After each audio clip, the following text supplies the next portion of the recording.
स्मरामि देवदेवेशं वक्रतुण्डं महाबलं षडक्षरं कृपासिन्धुं नमामि ऋणमुक्तये वेदनन्तं वेदं ब्रह्मा सनातनं वेदमेव द्वितीयं च नमामि ऋणमुक्तये महागणपतिं देवं महासत्त्वं महाबलं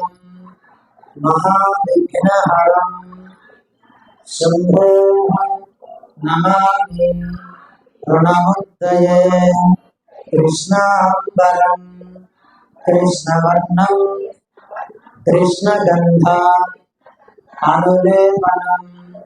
कृष्णसर्प उपवीतं च नमामि ऋणमुक्तये रक्ताम्बरं रक्तवर्णं रक्तगन्धा अनुलेपनं रक्तपुष्प प्रियं देवं नमामि ऋणमुक्तये पीताम्बरं पीतवर्णं पीतगन्धा अनुलेपनं होमधूम प्रियं देवं नमामि ऋणमुक्तये धूम्राम्बरं धूम्रवर्णं धूम्रगन्धा अनुलेपनं होमधूम प्रियं देवं